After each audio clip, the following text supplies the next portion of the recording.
ഖത്തറിന്റെ മണ്ണിൽ സെപ്റ്റംബർ 9 രാത്രി ഇസ്രയേൽ നടത്തിയ ആക്രമണം അമേരിക്കയെ ഒരിക്കലും വിശ്വസിക്കാൻ പാടില്ലെന്ന് അറബ് ലോകത്തെ ബോധ്യപ്പെടുത്തിയ ഒന്നായിരുന്നു.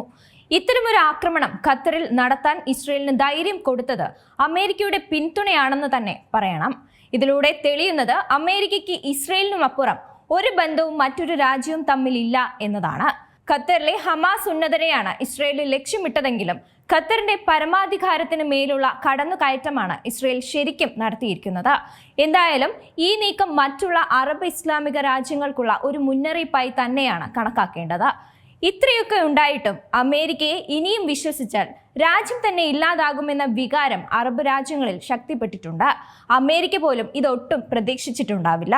ഇപ്പോൾ നേപ്പാളിൽ നടന്നുകൊണ്ടിരിക്കുന്നതെല്ലാം ഈ പുതിയ കാലത്ത് ജനവികാരങ്ങളെ മനസ്സിലാക്കാത്ത ഭരണകൂടത്തിന് മുന്നോട്ടു പോകാൻ പറ്റില്ല എന്നതിന് ഉദാഹരണമാണ്. ഇത് തന്നെയാണ് ശ്രീലങ്കയിലും ബംഗ്ലാദേശിലുമെല്ലാം നടന്നത്. യുവജന പ്രക്ഷോഭങ്ങൾക്ക് മുമ്പിൽ ഇവിടുത്തെ ഭരണകൂടങ്ങൾക്കൊന്നും പിടിച്ചു നിൽക്കാൻ കഴിയാതെ തകർന്നടിഞ്ഞ വേറിട്ട കാഴ്ചകൾ ലോകം കണ്ടതാണ്.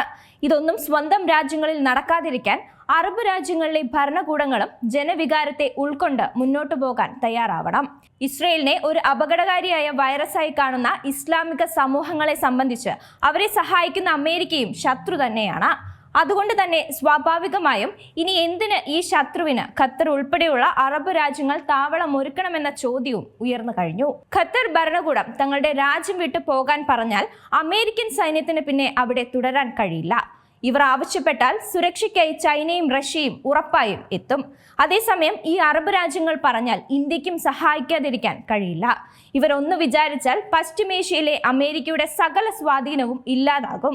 അതോടെ ലോക പോലീസ് എന്ന് സ്വയം കരുതുന്ന അമേരിക്കയുടെ തണ്ടൊടിയുന്നത് പോലെയാകും. അതേസമയം ആക്രമണം ദൗർഭാഗ്യകരമെന്ന് പറഞ്ഞ് ഇസ്രയേലിനെയും ഖത്തറിനെയും വിളിച്ച് അമേരിക്കൻ പ്രസിഡന്റ് ഡൊണാൾഡ് ട്രംപ് സംസാരിച്ചിരുന്നെങ്കിലും പ്രതിഷേധം അടങ്ങിയിട്ടില്ല. അതേസമയം ആക്രമണത്തിൽ നേതാക്കൾ കൊല്ലപ്പെട്ടില്ലെങ്കിലും കെട്ടിടത്തിൽ ഉണ്ടായിരുന്ന 5 പേർ കൊല്ലപ്പെട്ടതായി ഹമാസ് സ്ഥിരീകരിച്ചിട്ടുമുണ്ട്. ഹമാസ് നേതാവ് അൽ ഹയ്യയുടെ മകനും ഇതിലുണ്ടായിരുന്നു. ഖലീൽ അൽ ഹയ്യയെ ലക്ഷ്യമിട്ടായിരുന്നു പ്രധാനമായും ഖത്തറിനുള്ളിലേക്ക് കടന്നു ചെന്നുള്ള ഈ ആക്രമണം. ഇസ്രയേൽ കഴിഞ്ഞ വർഷം നടത്തിയ ആക്രമണത്തിൽ ഹമാസ് തലവന്മാരായ ഇസ്മയിൽ ഹനിയ, യഹ്യ സിൻവാർ എന്നിവർ കൊല്ലപ്പെട്ടതോടെ ഖലീൽ നേതൃത്വത്തിലേക്ക് ഉയർന്നു വരികയായിരുന്നു. ഇനി ഇസ്രയേലിനെ സംബന്ധിച്ച് ഖലീൽ ഇപ്പോഴും ജീവിച്ചിരിപ്പുണ്ട് എന്നത് ഉറക്കമില്ലാത്ത രാത്രികളാണ് സമ്മാനിക്കാൻ പോകുന്നത്. ഈ സാഹചര്യത്തിൽ നെതന്യാഹുവിന്റെ സുരക്ഷ ഇപ്പോൾ ഇരട്ടിയായി വർദ്ധിപ്പിച്ചിട്ടുണ്ട് എന്ന വിവരങ്ങളും പുറത്തു വന്നു കഴിഞ്ഞു. ഇസ്രയേലാകെ ജാഗ്രതാ നിർദ്ദേശവും പുറപ്പെടുവിപ്പിച്ചിട്ടുണ്ട്.